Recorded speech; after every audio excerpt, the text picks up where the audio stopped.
প্রধান উপদেষ্টাকে ইসলামাবাদ সফরে আমন্ত্রণ পাকিস্তান প্রধানমন্ত্রী। দুদেশের সম্পর্ক এগিয়ে নেওয়ার প্রত্যয়। ডিসেম্বরে ঢাকায় আসছেন ইতালির প্রধানমন্ত্রী। রাজধানীর কারওয়ান বাজারে কাভার্ড ভ্যান চাপায় নর্দার্ন বিশ্ববিদ্যালয়ের শিক্ষার্থীর মৃত্যু। গুরুতর আহত আরেকজন ঢাকা মেডিকেলে ভর্তি। চালক পালিয়ে গেলেও হেলপার আটক। প্রায় 6 দশক পর বিশ্বমঞ্চে সিরিয়ার প্রেসিডেন্ট। ফিলিস্তিনিদের প্রতি সমর্থন সারার দুই রাষ্ট্র বাস্তবায়নের আহ্বান স্পেনের রাজার। নিরাপত্তা পরিষদ সংস্কার দাবি জাপানের।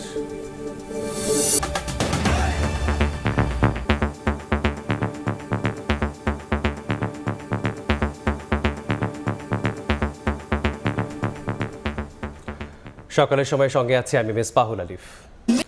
অন্তর্বর্তী সরকারের প্রধান উপদেষ্টা ডক্টর মোহাম্মদ ইউনূসকে ইসলামাবাদ সফরে আমন্ত্রণ জানিয়েছেন পাকিস্তানের প্রধানমন্ত্রী শাহবাজ শরীফ।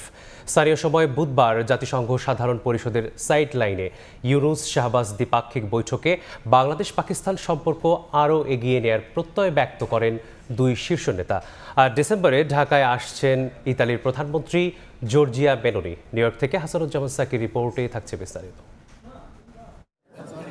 প্রধান উপদেষ্টা ডক্টর মোহাম্মদ ইউনূস ও পাকিস্তানের প্রধানমন্ত্রী শাহবাজ শরীফের মধ্যে বহুল প্রত্যাশিত বৈঠক বুধবার সাধারণ পরিষদের ৮০তম অধিবেশনের ফাঁকে জাতিসংঘের সভাকক্ষে দুই নেতার মধ্যে এই বৈঠক হয়। বৈঠকে দুই দেশের স্বার্থ সংশ্লিষ্ট বিভিন্ন বিষয়ে তারা আলোচনা করেন। সম্প্রতি পাকিস্তানে বন্যায় নিহতদের জন্য শোক জানান প্রধান উপদেষ্টা। এ সময় ডক্টর ইউনূসকে পাকিস্তান সফরের আমন্ত্রণ জানান শাহবাজ শরীফ। শাহবাজ শরীফের তরফ মানে উনিও বরঞ্চ চিফ অ্যাডভাইজারকে ইনভাইট করেছেন যে পাকিস্তানকে ভিজিট করার। অত্যন্ত ফ্রুটফুল মিটিং এবং আমাদের যে পারস্পরিক যে আমাদের যে সম্পর্ক এটাকে নতুন মাত্রায় নতুন উচ্চতায় উত্তরণের আমরা বলবো যে উত্তরণ হয়েছে এই মিটিংগুলোর ফলে। এর আগে সকালে প্রধান উপদেষ্টা দিনের প্রথম দ্বিপাক্ষিক বৈঠক করেন ফিনল্যান্ডের প্রেসিডেন্ট আলেকজান্ডার স্টাবের সাথে। রোহিঙ্গা সংকট নিয়ে জাতিসংঘ আয়োজিত উচ্চ পর্যায়ের বৈঠকের কো হোস্ট দেশটির সরকার প্রধান এ সময় সম্পর্ক আরও জোরদারের কথা বলেন। এর পরপরই ইতালির প্রধানমন্ত্রী জর্জিয়া মেলোনির সাথে বৈঠকে বসেন ডক্টর মোহাম্মদ ইউনূস। ইতালির সাথে যেটা সেফ মাইগ্রেশন নিয়ে আলাপ হয়েছে এবং ইতালিয়ান প্রাইম মিনিস্টার কে যখন প্রফেসর ইউনূস বলেছেন যে ট্রেডের সম্পর্ক তার সাথে আরো বাড়ানোর জন্য, তখন উনি নিজের থেকেই প্রস্তাব দিয়েছেন ইতালি বাংলাদেশ বিজনেস ফোরাম করার জন্য। এছাড়াও দিনের শেষ ভাগে কসোভোর প্রেসিডেন্টের সাথেও বৈঠক করেছেন প্রফেসর ইউনূস। জাতিসংঘ সফরে এসে তৃতীয় দিনেও ব্যস্ত সময় অতিবাহিত করেছেন প্রধান উপদেষ্টা ডক্টর মোহাম্মদ ইউনূস। এদিন 10টিরও বেশি কর্মসূচিতে অংশ নেন সরকার প্রধান। 26 সেপ্টেম্বর সাধারণ পরিষদের ৮০তম অধিবেশনে বাংলায় ভাষণ দেবেন প্রফেসর মোহাম্মদ ইউনূস। হাসানুজ্জামান সাকি, সময় সংবাদ, জাতিসংঘ সদর দপ্তর, নিউ ইয়র্ক। এদিকে রাজনীতিবিদরাই আগামীর বাংলাদেশ চালাবে বলে যুক্তরাষ্ট্রের বিনিয়োগকারীদের জানালেন প্রধান উপদেষ্টা doctor Mohammad Yunus. US Bangladesh business council আয়োজিত অনুষ্ঠানে সফর সঙ্গী নেতাদেরও পরিচয় করিয়ে দেন সরকার প্রধান। এছাড়া টেকসই উন্নয়ন লক্ষ্যমাত্রা অর্জনে $4 ট্রিলিয়ন ঘাটতি পূরণে বড় দেশগুলোকে আহ্বান জানান ডক্টর মোহাম্মদ ইউনূস।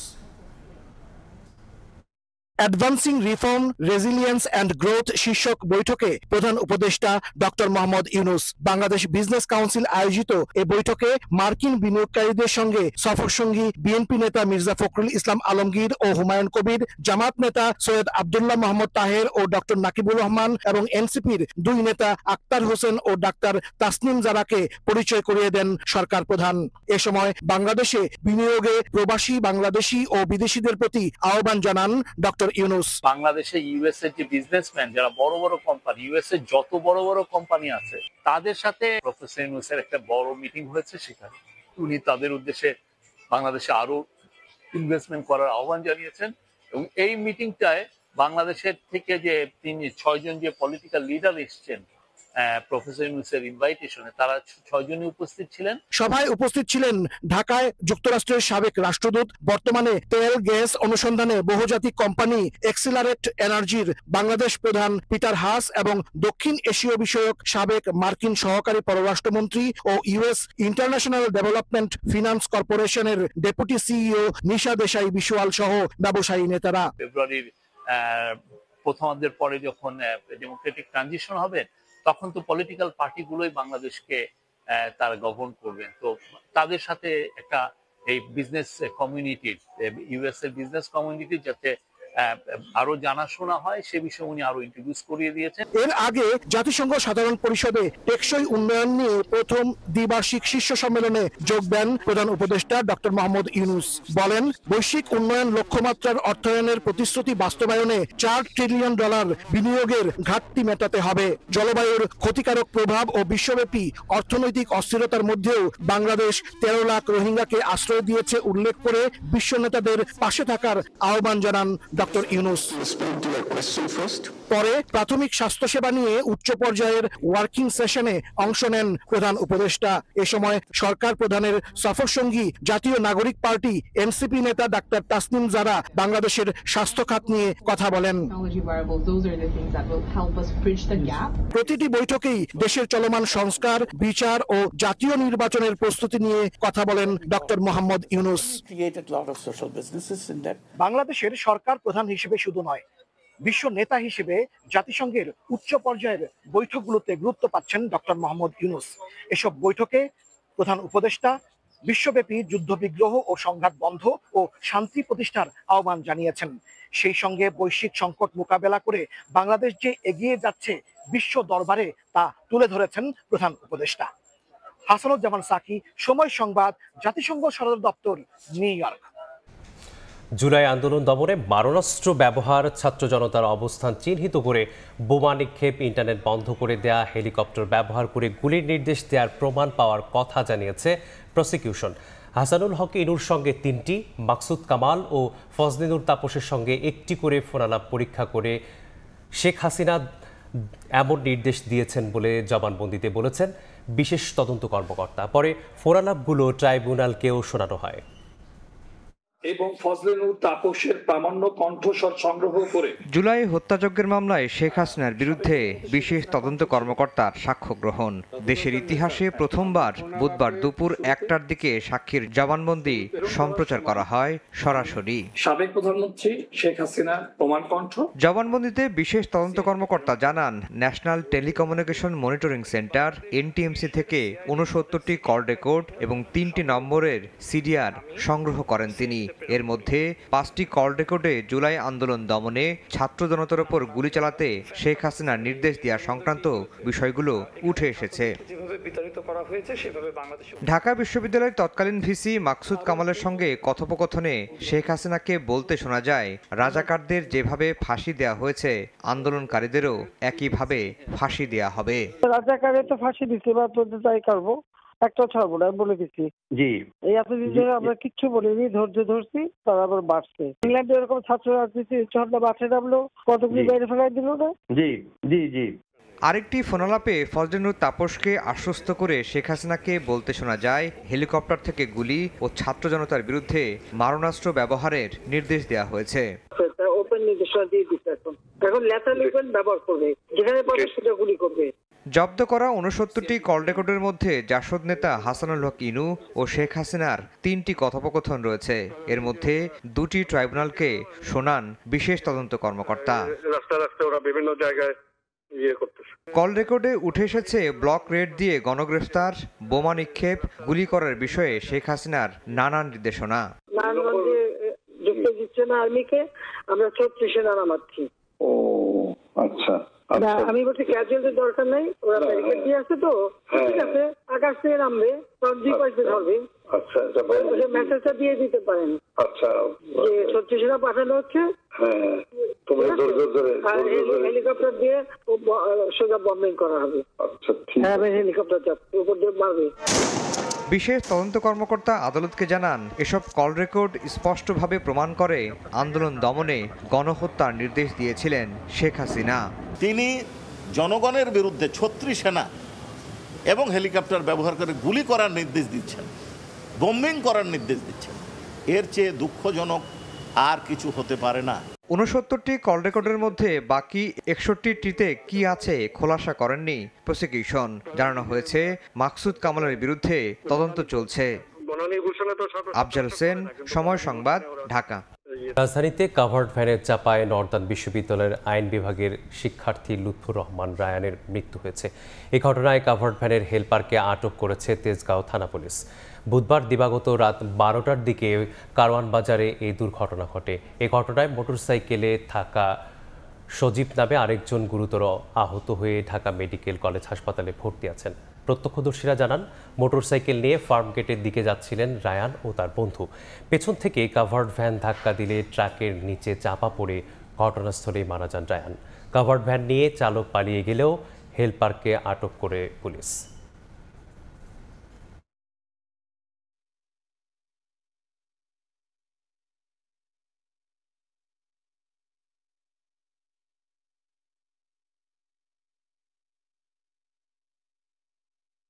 মোটরসাইকেলে দুজন আরোহী ছিল, রাইহান এবং সজীব।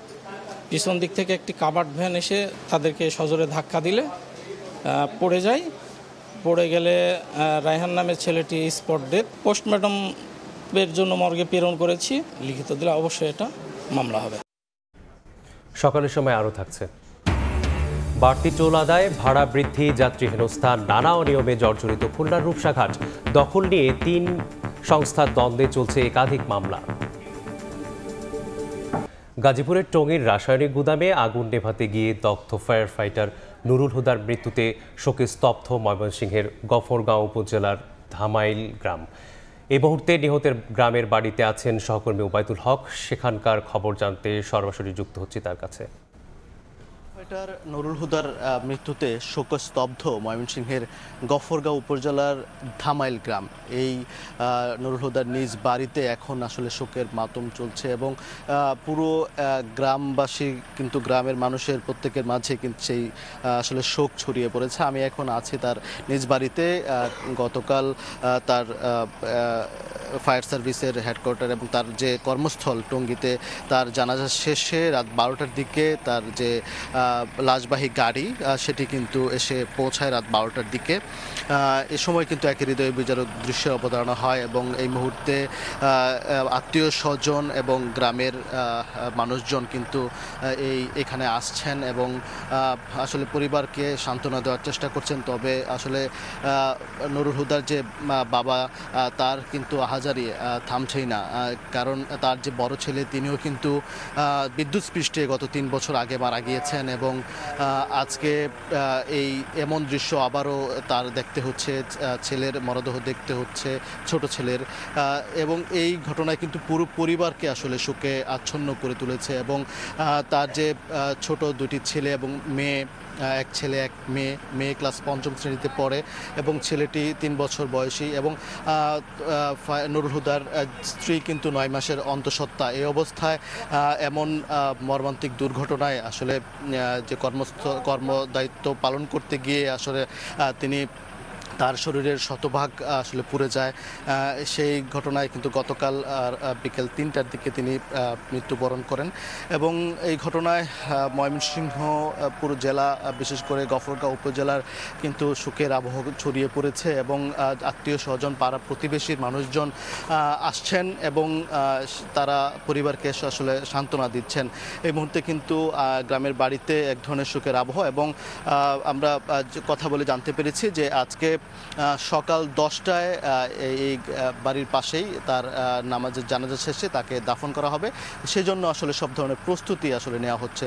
তো এই মুহূর্তে ময়মনসিংহের গফরগাঁও উপজেলার ধামাইল গ্রাম থেকে এই ছিল সবশেষ খবরাখবর। যুক্ত ছিলাম ময়মনসিংহের গফরগাঁও থেকে। দেখছেন সকালের সময়, সঙ্গেই থাকুন। দীর্ঘদিন ধরে বেহাল সাতক্ষীরার আশাশুনি উপজেলার বড়দল ও খজরা ইউনিয়নের সংযোগ সড়ক। 2023 সালে রাস্তাটি পাকাকরণে কাজ শুরুর পরপরই থেমে যায়। এরপর আর অগ্রগতি না হওয়ায় এখনও ভোগান্তিতে স্থানীয়রা।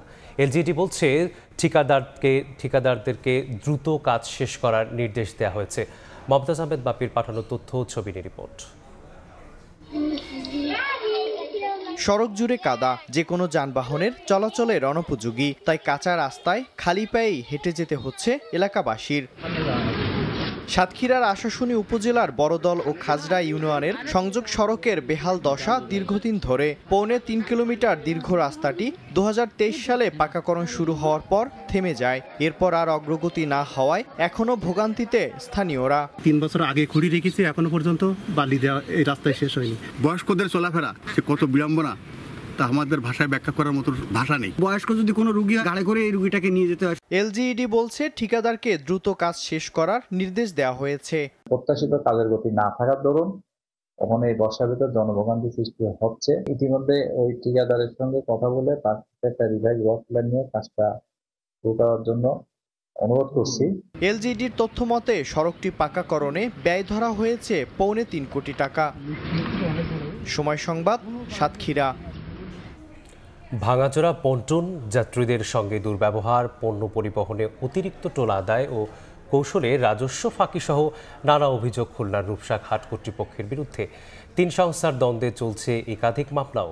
ফেরি যুক্ত করে ঘাটটির টোল উন্মুক্ত করে দেওয়ার দাবি স্থানীয়দের। আব্দুল হালিমের ক্যামেরায় তানজিম আহমেদের রিপোর্ট।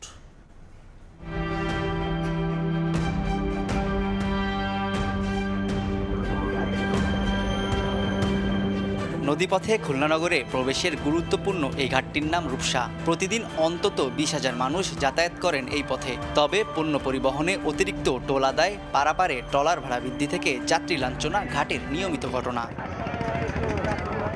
রূপসাঘাটের ভাঙাচোরা 2টি পন্টুনের বেহাল দশা। বড় বড় ফাঁকফোকর আর উঁচু নিচু পন্টুনে যাত্রীরা পড়ে গিয়ে প্রায় ঘটছে দুর্ঘটনা। সম্প্রতি ভাঙাচোরা পন্টুন থেকে পড়ে একটি শিশুর মৃত্যুও হয়েছে। ওই সময় সতর্কতা ব্যানার টাঙিয়ে এক পাশের পন্টুন ব্যবহার বন্ধের নোটিশ দেয় কর্তৃপক্ষ। তবে নৌযান চালকরা মানেননি সেই নোটিশ। দ্বিগুণ টোল আদায় হলেও ঘাটের চরম অব্যবস্থাপনায় ক্ষুব্ধ যাতায়াতকারীরা। পল্টনগুলো ঠিক করে না, যেখানে করবে রড অ্যাঙ্গেল পাতি দিয়ে সেখানে কাঠ দিয়ে করেছে। 2 টাকা তো নিজের লাগিয়েছে, তাও এই মালটা নিজেছে, তারপরে 20 টাকা নিছে জোর জুলুম করে। টোলটা আগের চেয়ে বেশি হয়েছে, ডবল হয়েছে। তবে পণ্য পরিবহনে অতিরিক্ত টোল আদায় সহ বিভিন্ন অভিযোগ অস্বীকার করে ঘাট সংস্কারের জন্য সংশ্লিষ্ট দফতরে আবেদনের কথা জানান ইজারাদার। গত ফেব্রুয়ারিতে পল্টনটা দেওয়া হয়েছে, গ্যাংওয়েটা আমরা এখনো পাই নাই। আর এই গ্যাংওয়ের যে অবস্থা, এখানে কাজ করালে এতে ঝালাই থাকে না। এদিকে ঘাটের দখল নিয়ে দ্বন্দ্ব রয়েছে সিটি কর্পোরেশন, অভ্যন্তরীণ নৌ পরিবহন কর্তৃপক্ষ এবং জেলা পরিষদের মধ্যে। চলছে একাধিক মামলাও। গত বছর সেপ্টেম্বরে কেসিসি থেকে ঘাটের নিয়ন্ত্রণ নিয়ে জনপ্রতি 1 টাকা থেকে 2 টাকা করে টোল নির্ধারণ করে বিআইডব্লিউটিএ। এতে রাজস্ব দ্বিগুণ হওয়ার কথা থাকলেও ঘটছে উল্টো। যেখানে কেসিসি গড়ে প্রতি মাসে 5 লাখ টাকার বেশি টোল আদায় করত, সেখানে বিআইডব্লিউটিএ গড়ে আদায় করছে 2 লাখ টাকা। টোল আদায়ের এমন ছন্দপতনের কারণ হিসেবে বর্তমান নিয়ন্ত্রক সংস্থা বিআইডব্লিউটিএ বলছে 1 বছরে একাধিকবার দখল পাল্টা দখলেই এমন জটিলতা। আমাদের চেয়ারম্যান স্যার আশ্বস্ত করেছেন এবং আমাদের আইন বিভাগকে নির্দেশ দিয়েছেন যে দ্রুত মামলা নিষ্পত্তি করে এটা উন্মুক্ত টেন্ডারের মাধ্যমে ইজারা দেওয়ার জন্য। ঘাটটি টোলমুক্ত করতে ও ফেরির দাবিতে দীর্ঘদিন ধরে মানববন্ধন, বিক্ষোভ সমাবেশ, গণস্বাক্ষর কর্মসূচি সহ বিভিন্নভাবে ক্ষোভ জানিয়ে আসছেন স্থানীয় সামাজিক সংগঠন থেকে শুরু করে রাজনৈতিক দলের নেতাকর্মীরা। তানজিম আহমেদ, সময় সংবাদ, খুলনা। নওগাঁয় বেড়েছে ডায়রিয়া, নিউমোনিয়া, জ্বর, সর্দির প্রকোপ। বেশি আক্রান্ত হচ্ছে শিশুরা। হাসপাতালগুলোতে বেড়েছে রোগীর চাপ। এ নিয়ে বিস্তারিত জানাতে সদর হাসপাতালে আছেন রিপোর্টার এমআর রকি। সরাসরি যুক্ত হচ্ছি তার সাথে। রকি, দিনে প্রচন্ড গরম অনুভূত হচ্ছে এবং সেই সাথে তাপমাত্রার পারদ কিন্তু 35-এর ঘর বা 36 পর্যন্ত উঠে যাচ্ছে। ফলে দেখা যাচ্ছে যে রাতে আবার এই তাপমাত্রা দ্রুত 20-25-এর ঘরে নেমে আসছে এবং এই আবহাওয়ার তারতম্যের কারণে হঠাৎ করে এক ছন্দপতন পরিবেশ বিরাজ করছে এই অঞ্চলে।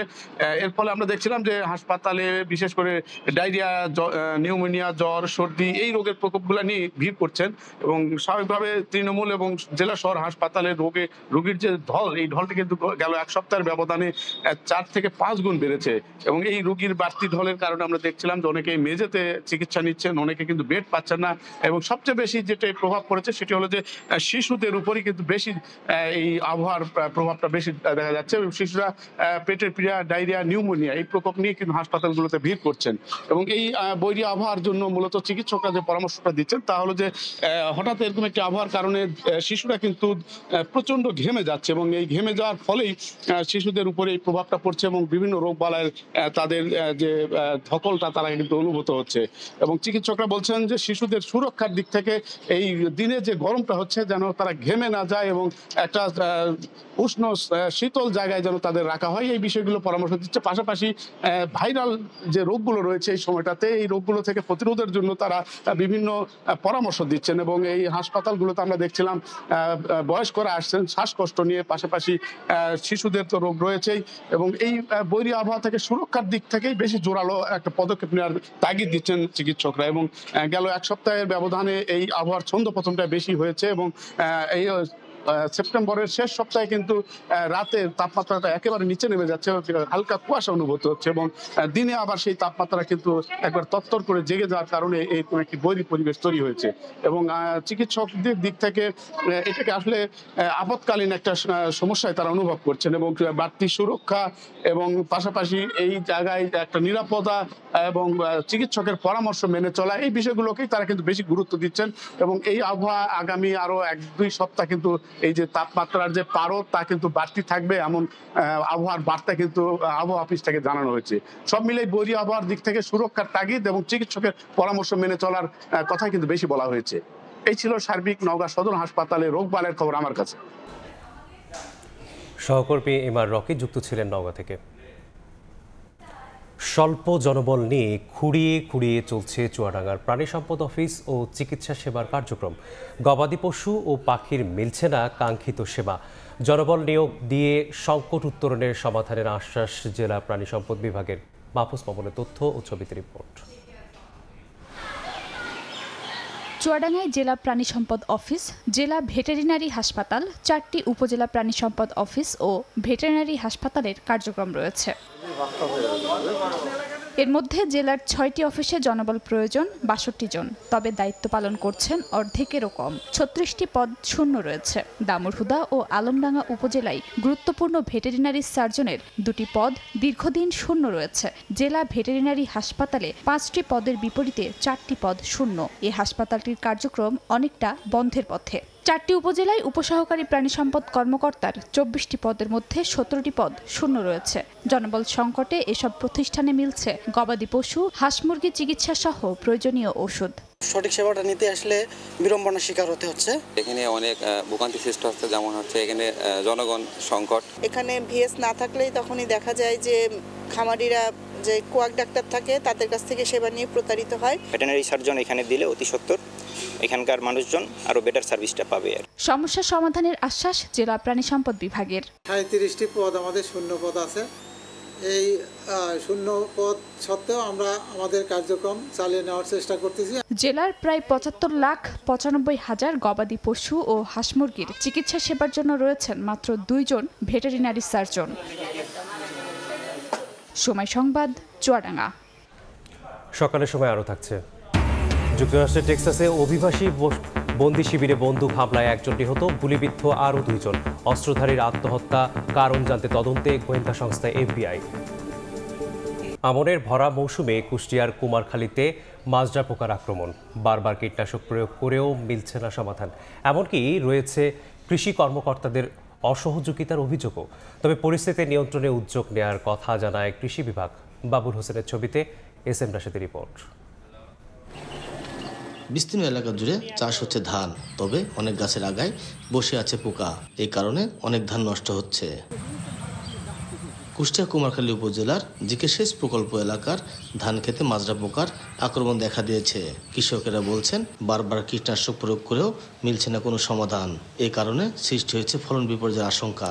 এমনকি কৃষি কর্মকর্তাদের অসহযোগিতার অভিযোগও তাদের। এত পরিমাণ পোকামাকড় এই বছরে, আসলে আমার ধানটা যে ফুলবে, ধানটা না বাড়লে তো ফুলবে না, সে ধানটা বাড়তেওছে না ফুলতেওছে না। এই ধরনের সাদা সাদা পোকা, কালো পোকা, বুঝছেন, এতে ধান খেয়ে আমাদের শেষ করে দিল। স্প্রে করার পরে 2-4 দিন 5 দিন ভালো থাকতেছে, আবার যাতাই হয়ে যাচ্ছে। কৃষি অফিসারের সাথে যোগাযোগ করতে গেলে তার কখনো যোগাযোগ পাচ্ছি না। তিনি আমাদের চিনুন, তাদের সাথে আমার দেখাও নাই, কোনো কথাবার্তাও হয় না। তবে পরিস্থিতি নিয়ন্ত্রণে উদ্যোগ নেওয়ার কথা জানায় কৃষি বিভাগ। পার্সিং করার কারণে মাজরা পোকার আক্রমণ কমে আসছে। যতটুকু আছে আমরা কৃষকদেরকে মাঠ পর্যায়ে আমাদের উপসহকারী এবং আমরা সহ কৃষকদেরকে পরামর্শ দিচ্ছি। কৃষি বিভাগের তথ্য মতে কুষ্টিয়া কুমারখালী উপজেলা চলতি মৌসুমে 14,965 হেক্টর জমিতে আমন ধান চাষ হচ্ছে। এস.এম. রাশেদ, সময় সংবাদ, কুষ্টিয়া। কাঁচা পাটকে শর্তযুক্ত রপ্তানি পণ্যের তালিকায় অন্তর্ভুক্ত করায় বিপাকে পড়েছে খুলনা অঞ্চলের পাট রপ্তানিকারক ও ব্যবসায়ী শ্রমিকরা। এছাড়া প্রায় ৩ মাস ধরে স্থলবন্দর দিয়ে বন্ধ রয়েছে ভারতে এই পণ্যের রপ্তানি। ফলে এ অঞ্চল থেকে রপ্তানি পুরোপুরি বন্ধ হয়ে যাওয়ার শঙ্কায় ব্যবসায়ীরা, আর কর্মহীন হয়ে পড়ায় ঝুঁকিতে শ্রমিকরা। যেমন হোসেন কচির তোলা ছবিতে আব্দুল আল মামুন রুবেলের প্রতিবেদন। দৌলতপুরের পাট গোডাউনগুলোতে শ্রমিকদের কর্মব্যস্ত থাকার কথা থাকলেও এখানে শুনশান নীরবতা। রপ্তানিকারকরা কৃষকের কাছ থেকে পাট ক্রয় করে জমা করলেও তা দিনের পর দিন গোডাউনে এভাবেই পড়ে থাকছে। কাঁচা পাটকে শর্তযুক্ত রফতানি পণ্যের তালিকাভুক্ত করে গত ৮ সেপ্টেম্বর পরিপত্র জারি করে বাণিজ্য মন্ত্রণালয়। রফতানিকারকরা বলছেন, মন্ত্রণালয়ের অনুমতি নিয়ে শর্ত সাপেক্ষে কাঁচা পাট রফতানি বাস্তবে অসম্ভব। খুলনার রফতানি উন্নয়ন ব্যুরোর তথ্য বলছে একই কথা। গত ১৫ দিনে কাঁচা পাট রফতানির জন্য কোনো সার্টিফিকেট ইস্যু হয়নি এই দফতর থেকে। এছাড়া গত ২৭ জুন থেকে স্থলবন্দর দিয়ে বন্ধ রয়েছে ভারতে কাঁচা পাট রফতানি। এতে গত ৩ মাসে আগের ৩ মাসের তুলনায় কাঁচা পাট রফতানি কম হয়েছে ৮০%-এরও বেশি। এখন পুরোপুরি রফতানি বন্ধ হয়ে যাওয়ার শঙ্কায় রফতানিকারকরা। ১,০০০ টনের ইনকোয়ারি আসছে, হয়তো তারা ২০০ টনের অনুমোদন দিল। তাতে করে আমাদের একটা বড় ধরনের ব্যাঘাত হচ্ছে রপ্তানির ক্ষেত্রে। পাটের সেক্টরের উপরে বাংলাদেশ অর্থনীতি দাঁড় করানো সম্ভব যদি আমরা অল স্টেক হোল্ডার একটা টেবিলে বসতে পারি। রফতানি না থাকায় খুলনার দৌলতপুরের অধিকাংশ পাট গোডাউনে কাজ নেই শ্রমিকদের। এ অঞ্চলের ২০টি রফতানিকারক প্রতিষ্ঠানের প্রায় ১০,০০০ শ্রমিক পুরোপুরি বেকার হয়ে যাওয়ার শঙ্কায়। সম্প্রতি সরকারের এই সিদ্ধান্তের প্রতিবাদে সড়কে আন্দোলনও করেন তারা। কিছুদিন আগে যে কাজ হচ্ছে তার সাইরা না কাজ এখন আসছে, তাতে আমাকে অবস্থা খুব ভালো না, আমাকে খুব দুর্দিন যাচ্ছে। আমরা চাই কাজ হোক, শিপমেন্ট হোক, ব্যবসা করুক মালিকরা, তারা আমদানি করুক, রপ্তানি করুক, আমরা কাজ করে খাইয়ে বাঁচতে চাই। এই রপ্তানি বন্ধ হলে হাজার হাজার শ্রমিক আছে এখানে, তাদের সঙ্গে তাদের পরিবার আছে, লক্ষ লক্ষ লোক না খেয়ে থাকবে, তারা খুব অসুবিধার মধ্যে আছে। শ্রমিক কর্মচারী দৌলতপুরবাসী সহ খুলনাবাসীর পক্ষ থেকে আমরা বলবো যে কোনো মূল্যে কাঁচা পাট রপ্তানি চালু করা হোক। যদিও রফতানি উন্নয়ন ব্যুরোর দাবি, অনুমতি নিয়ে রফতানির সুযোগ এখনো রয়েছে। সাময়িক সময়ের পর ফের আগের অবস্থায় যাবে বলেও আশা করেন এই কর্মকর্তা।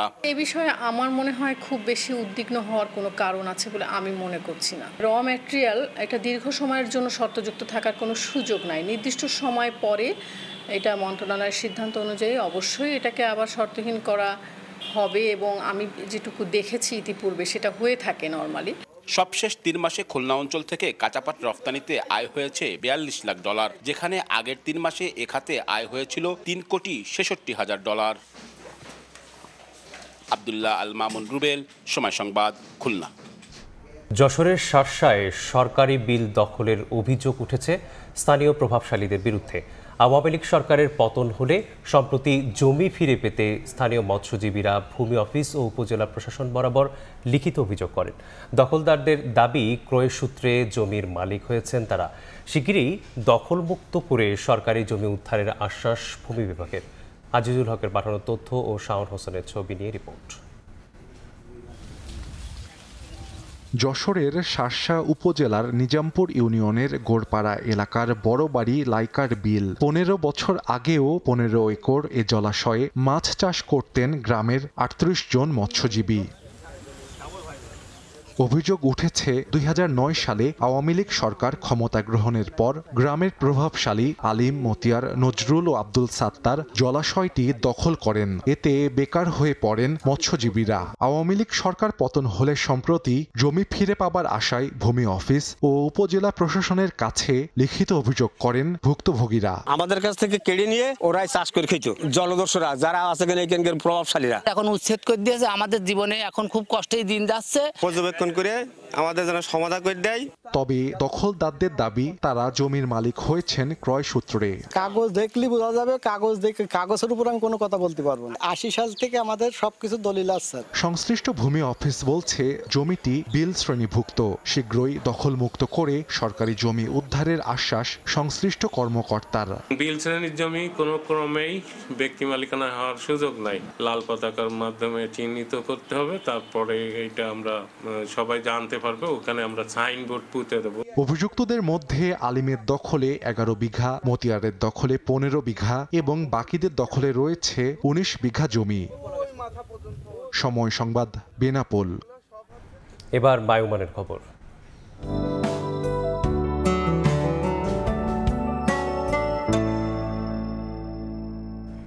দেখে নেব এখনকার বাতাসের মানসূচক। বায়ুমান বিষয়ক সংস্থা IQAir এর সূচক অনুযায়ী বাংলাদেশে এখনকার বাতাসের মান। ঢাকা বিভাগের বায়ুর মান 132, যা সহনীয়, বাতাসের আর্দ্রতা 92%। চট্টগ্রাম বিভাগে বায়ুর মান 54, এটি সন্তোষজনক, বাতাসের আর্দ্রতা 94। রাজশাহী বিভাগে বায়ুমান 98, এটি সন্তোষজনক, আর্দ্রতা 82।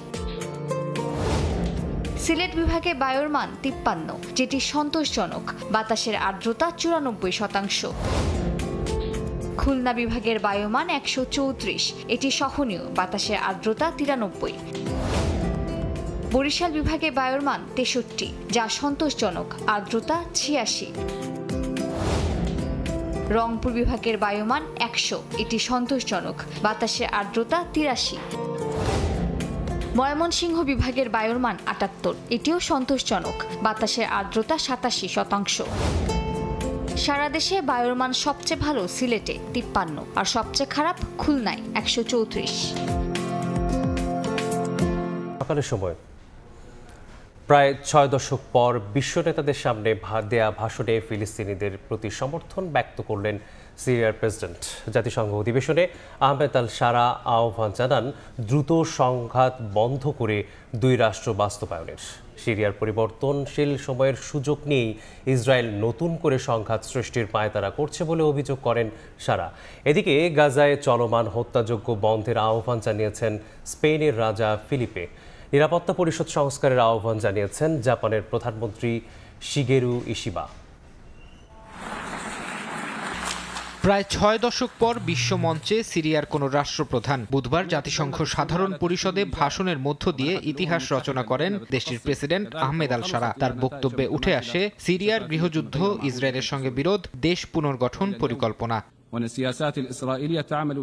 গাজা যুদ্ধ ইস্যু নিয়েও কথা বলেন আহমেদ আল শারা। অবরুদ্ধ উপত্যকার ফিলিস্তিনিদের প্রতি সিরিয়ার সমর্থনের কথা জানিয়ে আহ্বান জানান দ্রুত সংঘাত বন্ধের।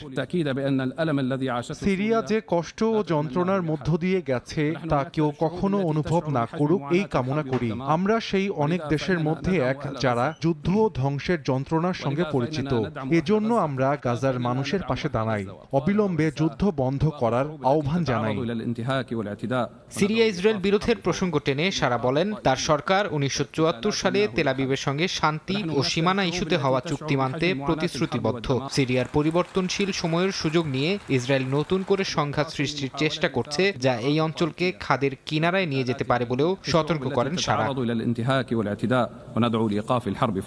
জাতিসংঘ সাধারণ সভায় গাজায় চলমান হত্যাযজ্ঞ বন্ধের আহ্বান জানান স্পেনের রাজা ফেলিপে। ইসরায়েলি হামলায় হাসপাতাল, স্কুল ও আশ্রয় কেন্দ্র ক্ষতিগ্রস্ত হওয়ায় দুঃখ প্রকাশ করেন তিনি। বলেন এগুলো মানবিক বিবেকের বিরুদ্ধে এবং আন্তর্জাতিক সম্প্রদায়কে লজ্জিত করে। তিনি দ্রুত 2 রাষ্ট্র সমাধান, ন্যায্য ও স্থায়ী আঞ্চলিক শান্তির জন্য আন্তর্জাতিক সম্প্রদায়ের দায়িত্বশীলতার উপর গুরুত্ব দেন।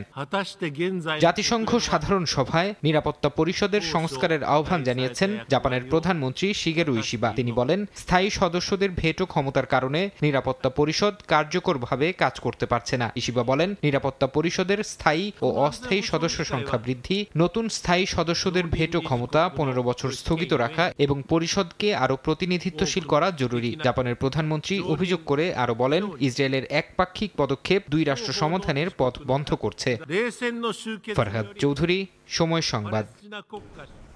ইসরায়েলের দক্ষিণাঞ্চলীয় শহর ইলাতে হাউথির ড্রোন হামলায় অন্তত 20 জন আহত হয়েছেন।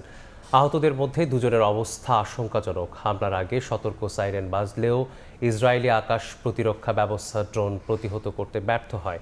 আয়রন ড্রোন থেকে 2টি ক্ষেপণাস্ত্র নিক্ষেপ করা হলেও ড্রোনটি ধ্বংস করা যায়নি এবং এটি শহরের ভবনে আঘাত হানে।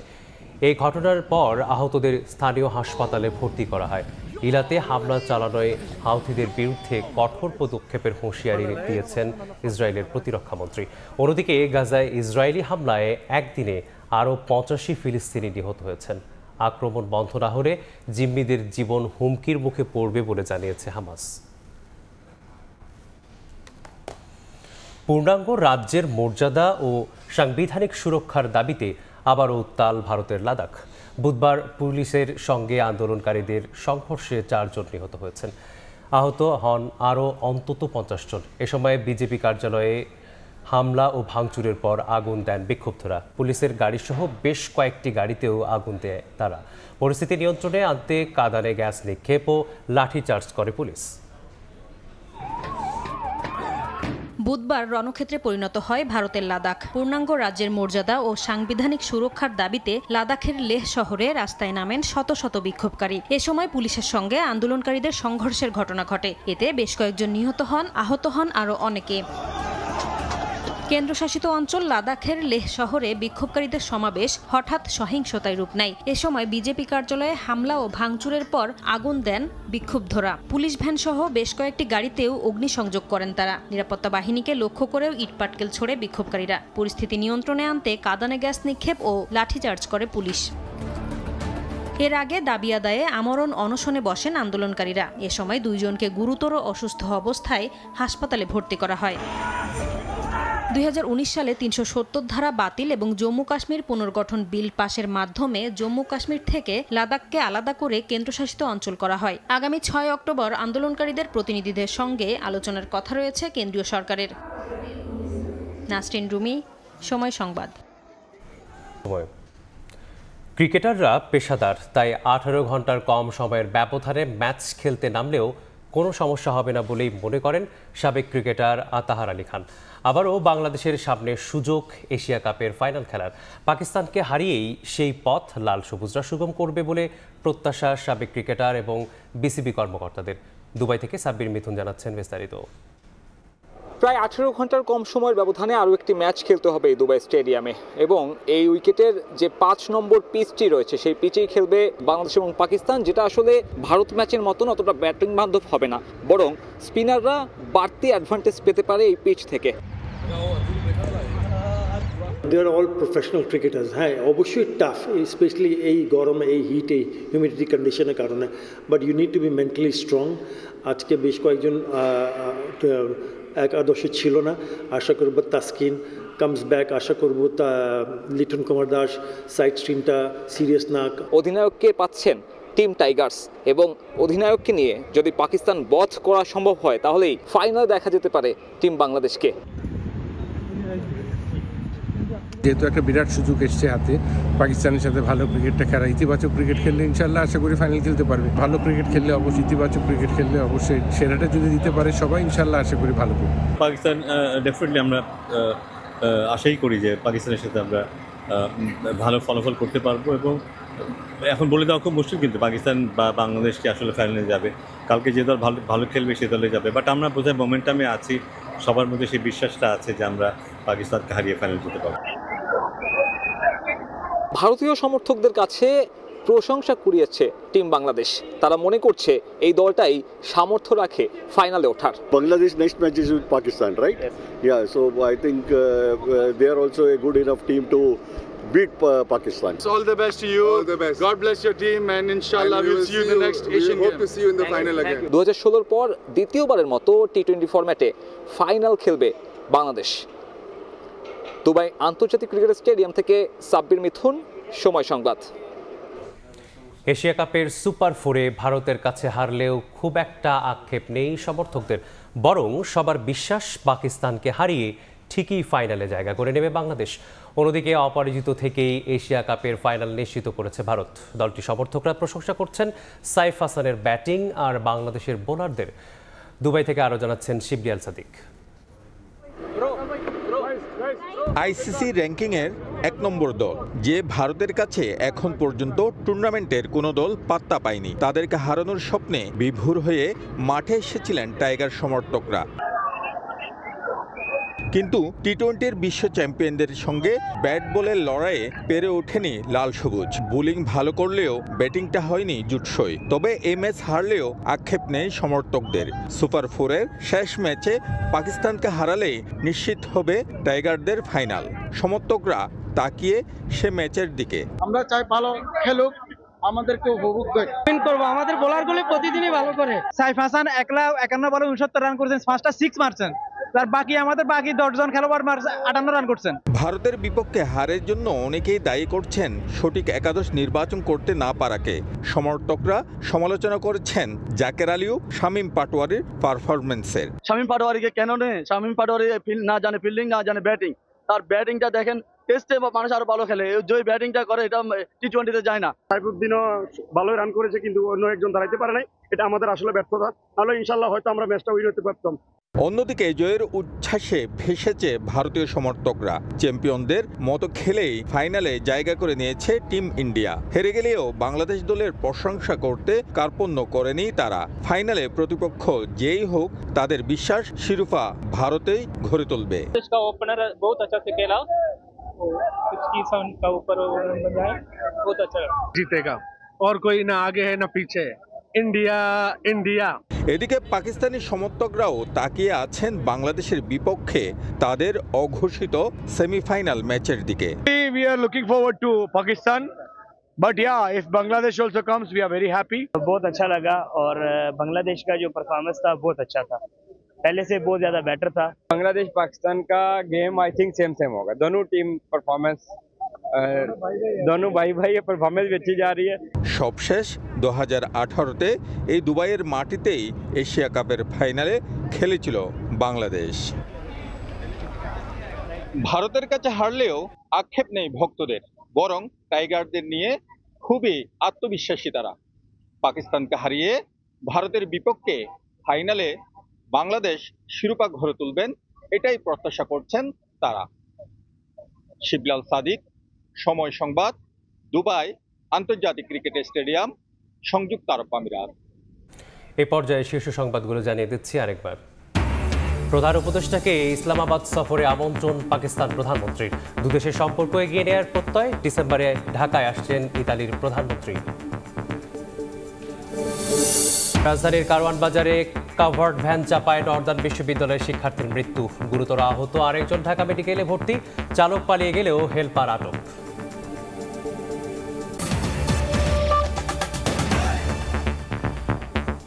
এই ছিল সকালের সময়। আন্তর্জাতিক সময় নিয়ে সঙ্গে থাকবেন আন্তর্জাতিক সময় নিয়ে ফিরছি কিছুক্ষণ পরেই, সঙ্গে থাকুন সময়।